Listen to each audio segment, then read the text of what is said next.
Le jouet a encore toute sa force aujourd'hui. On l'a vu quand il y a eu les rétrospectives, notamment à la Cinémathèque, où il y avait des salles pleines avec des enfants qui riaient de la même manière aux gags et à l'histoire du jouet. Les gamins pleurent de rire. Tu peux pas leur passer un film où tout à coup il y a des dialogues un peu compliqués, etc., etc. Mais ça, oui. Et en plus, j'avais un cadeau qu'il m'a fait sans que je le sache, c'était Michel Bouquet. J'étais chez un média et ils m'ont fait lire le scénario. Et puis j'ai dit oui, bien sûr. J'ai trouvé le scénario remarquable. Je trouve que Francis Weber est le seul auteur, véritablement grand auteur de comédie qu'on ait.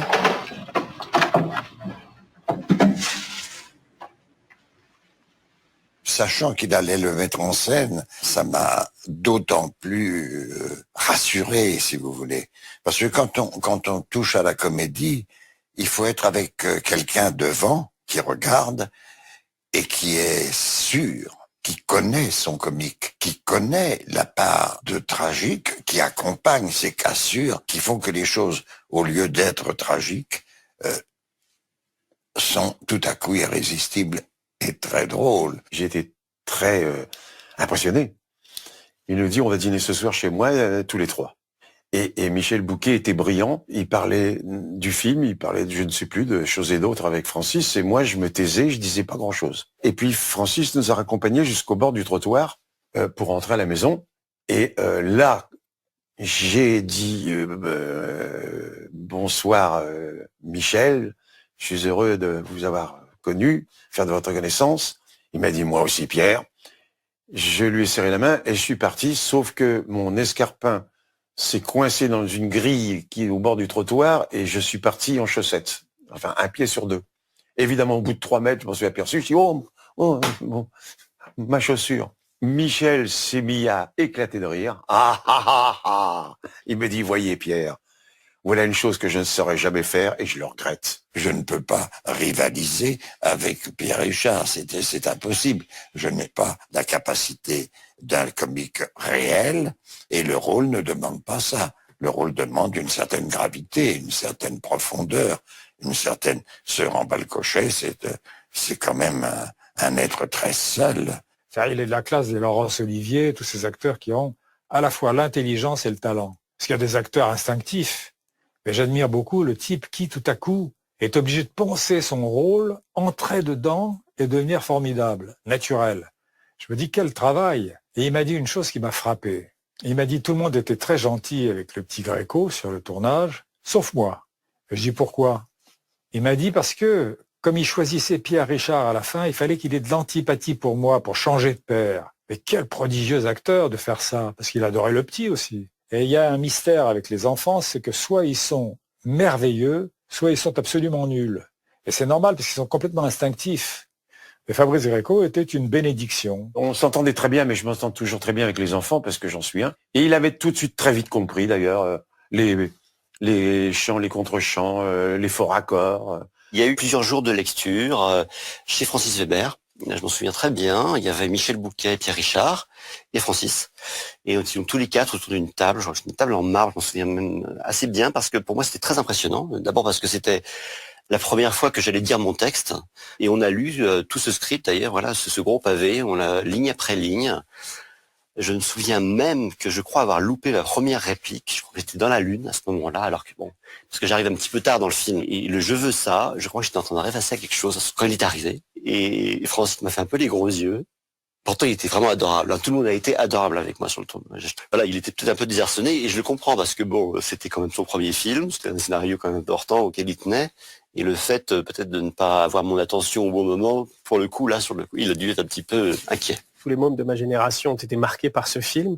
Moi, mon souvenir, c'est waouh, c'est incroyable d'avoir une chambre comme ça. Ce film a été tourné pour les couloirs et les grands espaces à l'hôtel Intercontinental. Et je me souviens, ces baby-foot et ces posters découpés, cartonnés des super-héros. Je crois que c'est la première fois où on voit les Avengers dans un film français. Je me souviens bien sûr des décors de ma chambre, en tout cas de ma salle de jeu. Et je dois avouer que la première fois que je suis rentré dans cette salle, j'étais quand même assez impressionné.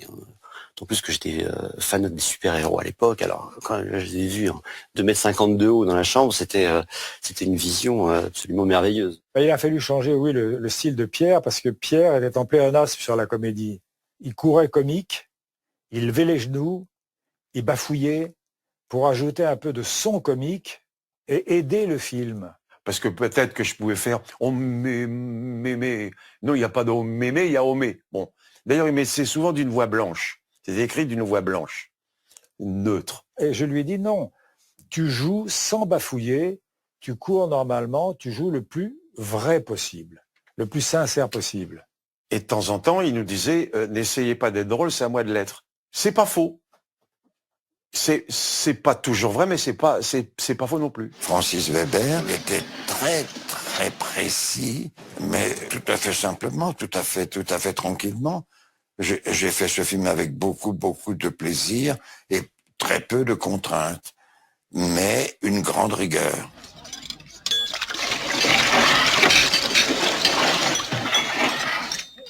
La scène où Michel Bouquet tire la table, c'est paraît-il arrivé à Marcel Dassault.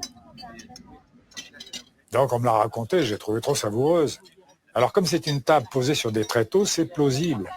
Tiens, file-moi mon pâté. J'ai gardé un certain nombre de souvenirs du film et je l'ai retrouvé pas plus tard que la semaine dernière. Donc voilà, donc je tenais à vous la rapporter et à vous la montrer parce que c'est quand même collector. Là, c'est la poupée du film. Alors elle a un peu vieilli, hein, bien sûr. Elle est plus aussi blanche que dans le film, mais voilà, elle est toujours là. J'ai vu que le petit Fabrice avait gardé la poupée. Et moi, par contre, j'ai retrouvé le chapeau quand j'étais cow-boy, où je faisais le pitre devant la société du rond monde.